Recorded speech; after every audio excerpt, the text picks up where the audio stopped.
I received a call from Donna Kempler, who was with the Israeli Ministry of Tourism, Los Angeles Bureau. And she began to share with me all the things that we would do. I immediately told her, Donna, I'm really too afraid to go. She said to me, Eva, I have 4 children. I have 2 sons and 2 daughters and a husband. I have a career and a life, a mother and a father, sisters and brothers. Do you think that I would be going anywhere that I thought was too dangerous to travel? I have already gone over there a couple of times this year. I went over there 4 times last year. It is a wonderful opportunity. I am begging you to go.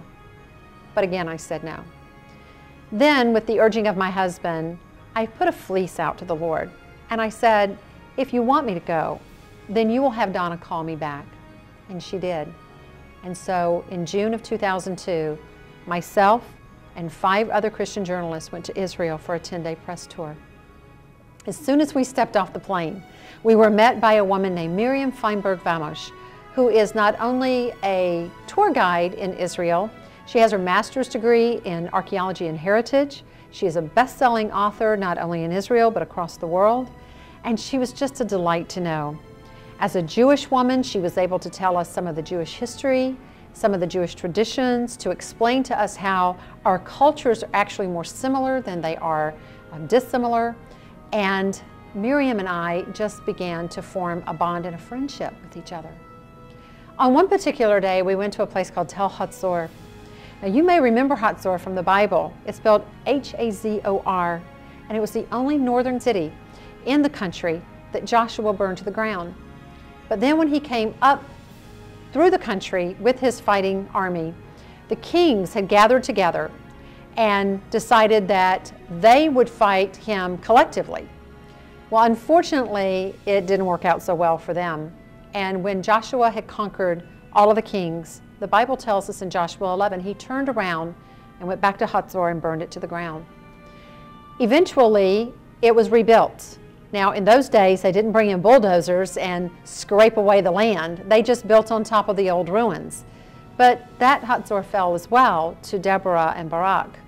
And eventually, Solomon rebuilt Hatzor, but again, when it fell, it was never to be built upon again. Back, I believe it was in the 1940s, there was an archaeologist in Israel who discovered a lump in the land, and he began to dig. And sure enough, they found the ruins of Hatzor at the base of Mount Hermon. While we were there, we met a man named Mr. El-Haib, Hussein El-Haib.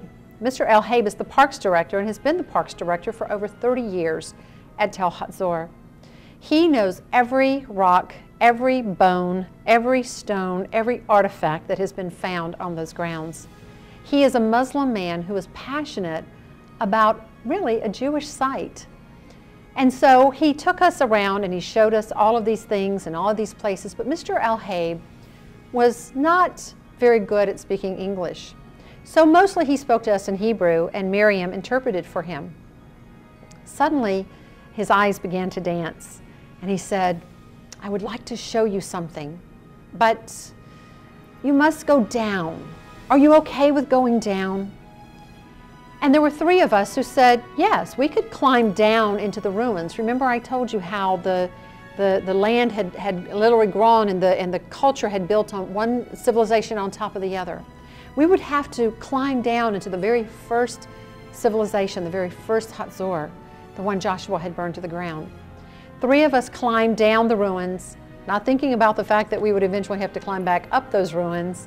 And as we followed Mr. El-Haib, I noticed that there was a wall with a blue tarp over it.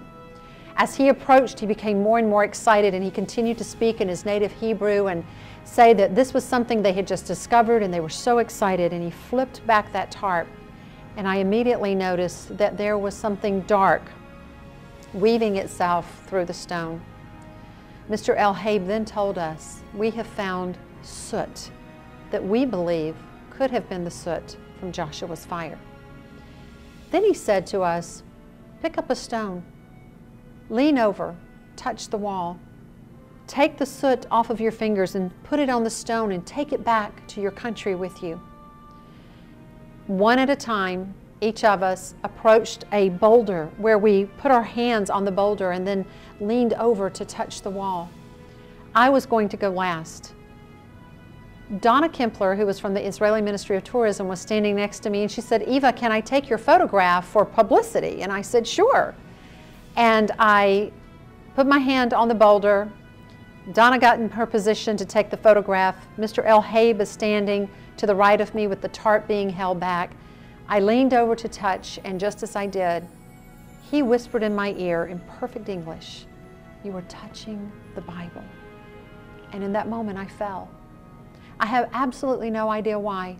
My feet were planted firmly on the ground, my hand was planted firmly on the boulder, and yet I fell flat on my face. Donna quipped, "Well, Eva falls into the Bible." Mr. El Haib helped me up, and I eventually did lean over and touch the wall and put its velvet soot in my fingers and then onto the stone. And later that night, I sat in my room and I journaled these words. Today, I fell into the Bible, literally, and in love with God all over again. Because what I discovered in that moment was, if the fire from Joshua was so powerful, it left its sooty remains after all these thousands of years, I want to know that the Holy Spirit's power is so strong within me, His fire is so strong within me, that thousands of years from now, should they find these bones, the evidence of His living here will remain.